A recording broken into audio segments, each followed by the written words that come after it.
Hi, this is Gary Snow from Daiku Games. Today I'm going to be reviewing the Ghostbusters box set from West End Games. Awesome little game, just love it. And I think a lot of people that haven't had a chance to play it might see some familiarity with the Star Wars role-playing game, but let's just dive in. So this is the box set, and I'll just move that out of the way. Inside the box set you get some dice, and one of the dice has the ghost on it, and that was kind of the original kind of wild die. So I'll just put those aside for now. And the kind of the core concept of the Ghostbusters game is that you are a franchise of the Ghostbusters International, and so I really like the fun and the humor of it, as far as you get a release from damages, so you're not holding them liable for any damages that may have been caused, and some quick ghost terminology that you might want to know: class 1, class 5, etc. Free floating, focused, full torso, repeater, vapor, mist. And then of course, once you have your license up, you have to display it in your franchise location. So just kind of fun. And here's the contract from the franchisee and a quick play example. Lots of funny comments used in here. Just once again, just kind of a fun, lighthearted game. And of course, if you're going to be a Ghostbuster, you need to fill out your last will and testament. What's in the box, parts of the game that I'll be going over. And then you have the Ghostbusters headquarters map on Flatbush Avenue, 6666.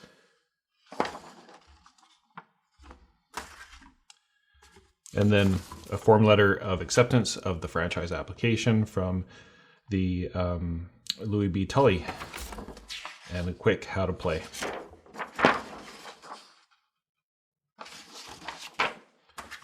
Inside are a bunch of different cards, your NPC cards of famous Ghostbusters, so Peter Venkman, and we'll go over what some of those traits mean momentarily, as well as your business card. So if you're going to have a franchise, you need a business card. And some gear that we'll go over in a little bit. And also inside the box, you have a training manual, so that's for new players. And a thicker operations manual, and that's for the GM. And I'm just going to kind of quickly go through that. And then this is my own that did not come in the box. This is the Ghostbusters Hot Rod of the Gods, which you can still find on eBay relatively cheap compared to the other supplements. And then of course the box bottom,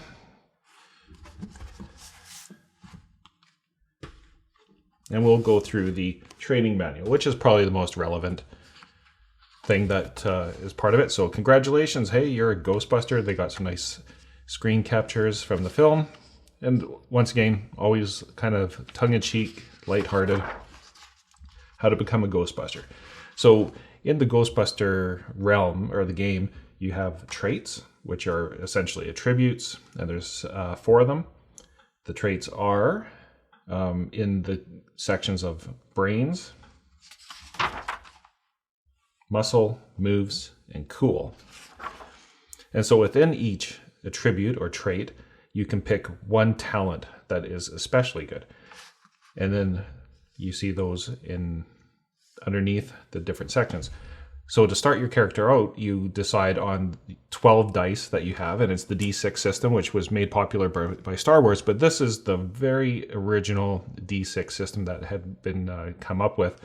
And I actually really like the D6 system for just its simplicity. When a new person comes in, they can just easily learn how to play because it's just adding up. So as an example, if you have 4 traits, as we mentioned before, and each of them you attribute 3 dice to each. So when you try to achieve something, you roll the 3 dice, and that's your score of an 11. We'll leave the ghost dice out for now.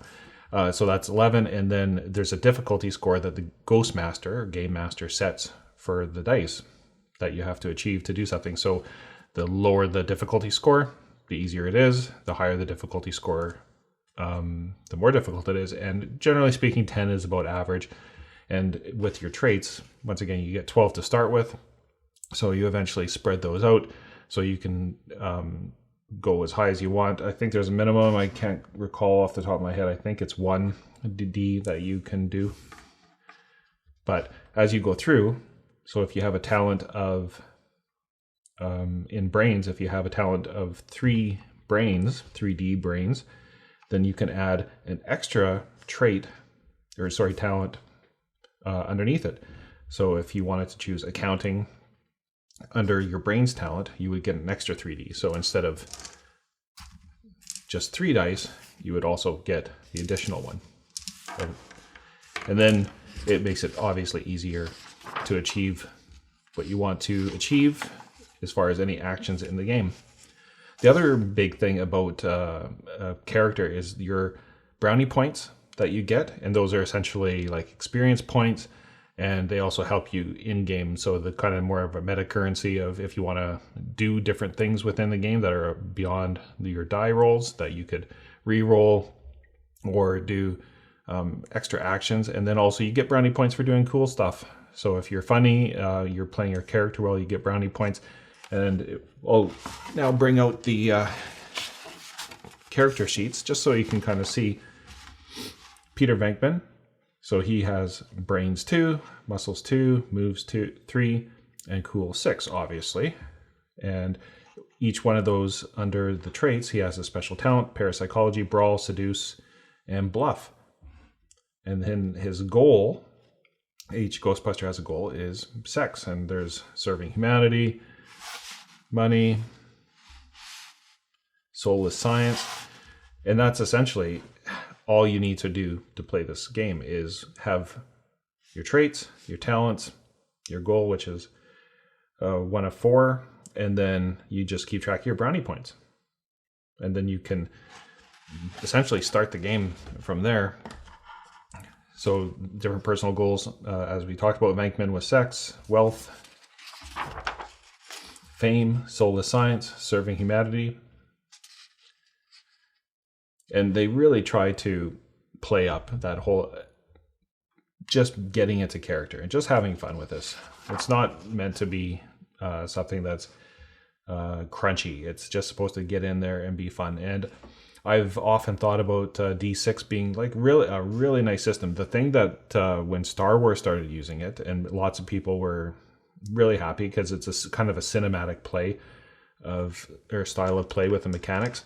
But the problem comes when you start having, as an example here, you have 6 dice, and then you roll, and then you start to add up. So you add the pips, and you got 10, 8, 18, 20, 3, and it starts to get cumbersome. So sometimes I've often thought a D6 would have been nicer to be on a lower scale. And I kind of play around with that once in a while with the mechanics of it, where I go, lower is better. Now, the one interesting thing, as we'll see on the ghost die, is if you roll it, if you're successful and you roll the ghost die, there's a complication. Now, if you're unsuccessful, then it's a really bad complication, or something tragic has happened. So the difficulties are kind of set out here. I wish they would have put them on one page, but back in '86, graphic design being what it was, it didn't really make sense, and paper costs and all that. But you can see 1 through 6. Here's some sample difficulties, everything from just driving a car, eating a hot dog, and then you get into 5 or more, which is picking up someone at a singles bar, Venkman again, to figuring out a tax form in your brains. And then it goes all the way up to impossible jobs here, blasting ghosts with your eyes shut, and that could be 30 or more. So that's when they kind of need a lot more dice to get up to 30. But it kind of does slow down gameplay a little bit when you're starting to add up every single roll. So I've often kind of thought maybe the D6 system could benefit from just scaling things back a little bit. And I think some different D6 systems do. And it is open source now. That was one of the last things that West End Games did, or it's gone through a lot of different hands. But right before it finally dissolved, they did an open license for the D6 system. And so I think it's a really cool system. It has a lot of opportunity for other people to pick up and play. I know that There's a couple recent Kickstarters that use the D6 system, and so who knows? Maybe it's still going to play out to be something that lasts for like a long time. And also, if you go onto Reddit, there's the Star Wars D6 group that still really like the D6 system. So that's Star Wars is obviously a more complicated version of this, and this system actually really lends itself well to something as simple as this, or like a one-shot or something where you don't want to have a character continue on session after session. And then if instead of difficulties, if you have an example of beating somebody, it's just an opposed roll. So if you have another person that has 4 die and you have 3 die, and it's just whoever has the highest roll. So that's kind of the very, very basics of it. And then there's the equipment cards, which I had mentioned here earlier.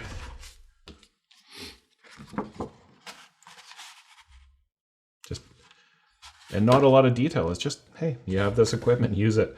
And it's almost FKR style of play. Very much just have fun. The GM or Ghostmaster does their best to just describe the situation, and you have fun with it. And I think it's a very kind of nice, light, loose game.